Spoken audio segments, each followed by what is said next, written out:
E o Papa Francisco divulgou recentemente a sua mais nova carta encíclica, que se intitula Fratelli Tutti, que significa todos irmãos. E sobre este assunto nós vamos acompanhar agora uma entrevista. E hoje nós vamos conversar com o diácono Roberto Caminha, que vai falar sobre a carta encíclica do Papa Francisco, Fratelli Tutti. Diácono, seja bem-vindo ao programa Em Tuas Mãos.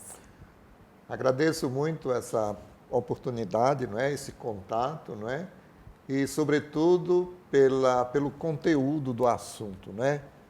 É um assunto que vem me trazendo muita alegria e também muita reflexão, me ajudando muito, nos caminhos de reflexão da realidade que nós estamos vivendo, no nosso mundo, tanto entre nós, no relacionamento mais próximo, quanto numa dimensão mais vasta, numa dimensão das nossas comunidades, e também no nosso trabalho, na nossa missão, nesse mundo, na realidade em que nós estamos vivendo. Portanto, é grande a alegria e também a expectativa de que tudo aquilo que acontece, que vai acontecer aqui, tenha também esse efeito multiplicador na nossa família, nas nossas comunidades.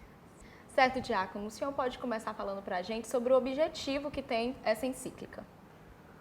Muito bem. Primeiramente, a encíclica. A encíclica é um documento do Magistério Pontifício, destinada não apenas aos católicos, mas a todas as pessoas, todos os homens e mulheres de boa vontade, em todo o mundo, E é por isso que eu lembro agora de uma reflexão de um pastor evangélico, sobre essa encíclica, Ele coloca muito bem que esta encíclica do Papa Francisco, ela é necessária, é um documento necessário, é um documento oportuno e é um documento também importantíssimo.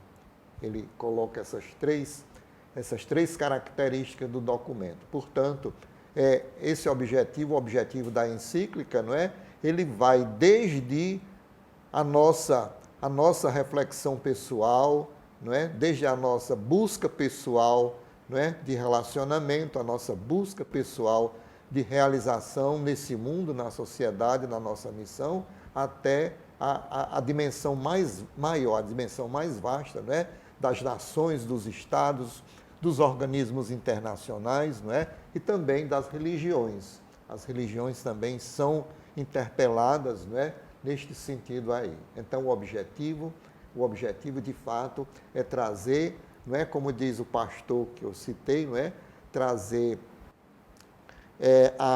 ver a necessidade. Qual é a necessidade? A necessidade é de nos fazer mais humanos, nos fazer pessoas, tá? nos fazer olhar para os nossos irmãos, Aí o título, Fratelli, Fratelli Tutti, Todos irmãos, Que o próprio Cristo também nos diz, todos vocês são irmãos. Então, viver essa fraternidade próxima com aqueles que nós encontramos no nosso dia a dia, na nossa casa, na nossa vizinhança, na nossa comunidade, até com os grandes encontros internacionais, nacionais e internacionais. Já que o senhor falou sobre a questão do Papa Francisco, por que ele considera a Fratelli Tutti essa encíclica social? A Fratelli Tutti, ela se coloca dentro da perspectiva, dentro do itinerário do pontificado do Papa Francisco. Então, a gente vê que o pontificado do Papa Francisco, desde o nome da escolha, Francisco, Francisco de Assis, Francisco, o irmão universal. Tá? Há 800 anos atrás, então ele nos dá esse testemunho de fraternidade. Fraternidade humana, fraternidade social, fraternidade na dimensão social. Então, gostaria só de citar a propósito de Francisco de Assis, que tem inspirado o pontificado do Papa Francisco, né?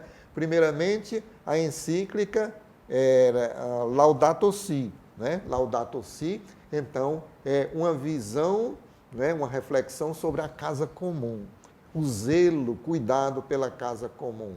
Francisco, né? O grande irmão da natureza, né? O irmão, como era o irmão Sol, a irmã Lua, não é? O irmão Lobo, então o irmão universal. Então, na primeira encíclica, a casa comum, a criação de Deus. E agora, na Fratelli Tutti, não é? Todos irmãos, somos todos irmãos. Então, como nós cristãos devemos vivenciar essa prática do Fratelli Tutti? Bom, nós cristãos devemos vivenciar, primeiramente, não é, a partir de nós mesmos, não é, procurar, no capítulo 2 da Fratelli Tutti, o Papa coloca a parábola do bom samaritano. Tá? Então, a parábola do bom samaritano, ele considera como o coração da encíclica, não é? O coração da Fratelli Tutti. Então, ali nós temos uma parábola que serve não apenas para nós cristãos católicos, né? Mas é uma parábola que tem uma dimensão social também, não é? Serve para todos. O capítulo é um estranho no caminho, não é? Todos nós, independente de religião, todos nós, diariamente, nós nos encontramos com as pessoas, não é?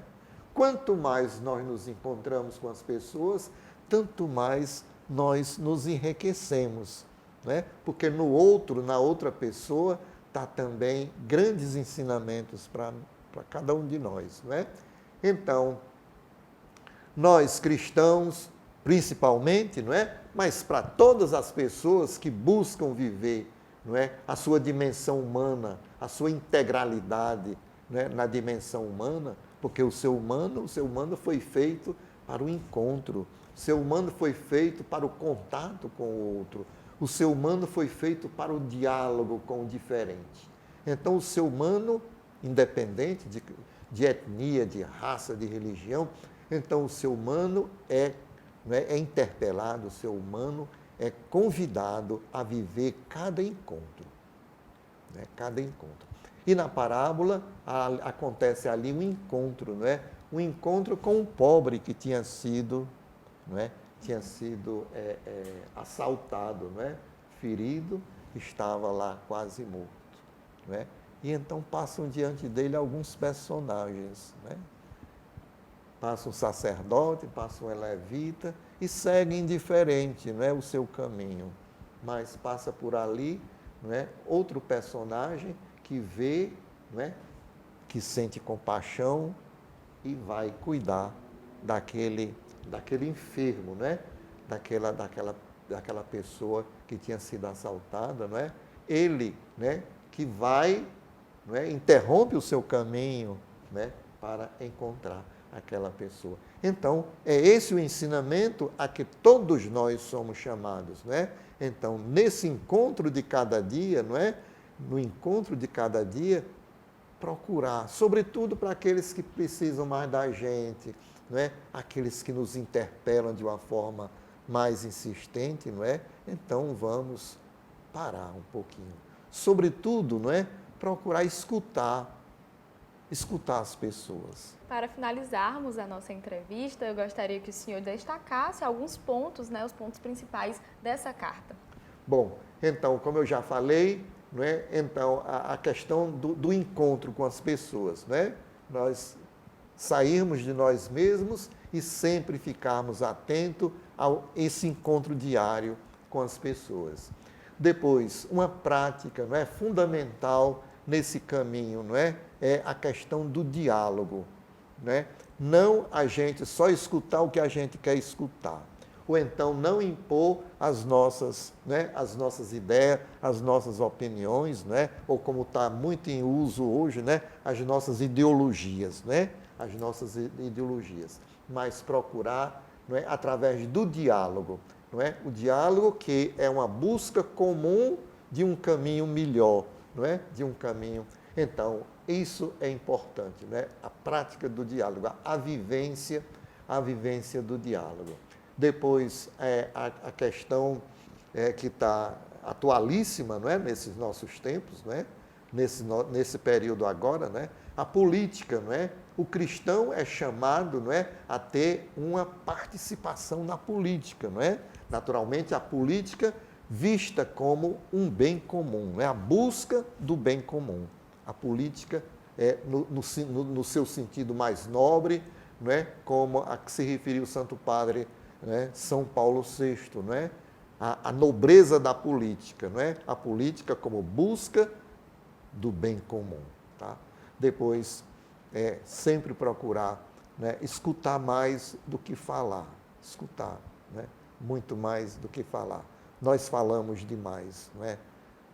Depois, outro ponto importante, e o Papa chama a atenção para isso, né, a questão da utilização das mídias, né, da utilização das redes sociais, né, que nós estamos vendo, presenciando, né, tantos desvios, né, na sua utilização. Então, procurar utilizar bem, não é? Utilizar para o bem do outro, para a verdade, não é?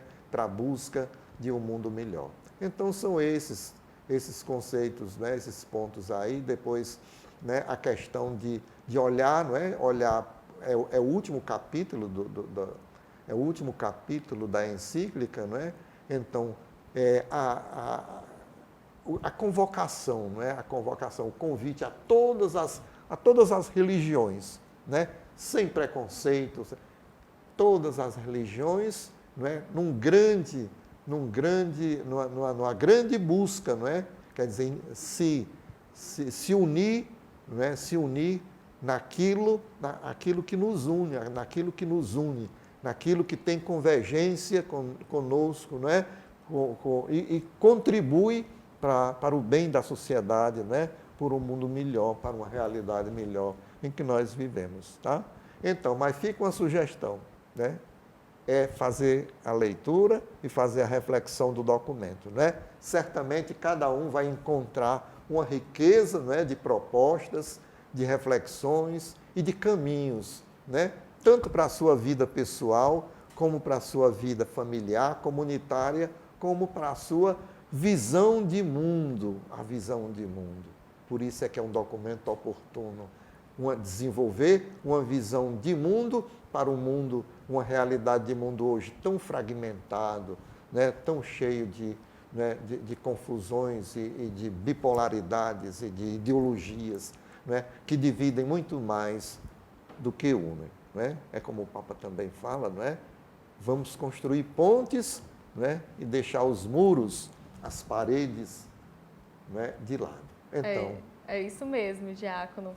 Então, muito obrigada por sua participação aqui no nosso programa. O senhor será sempre bem-vindo aqui. Muito obrigado também. Desejo que todos leiam, reflitam e pratiquem essa carta do Papa Francisco. Obrigado.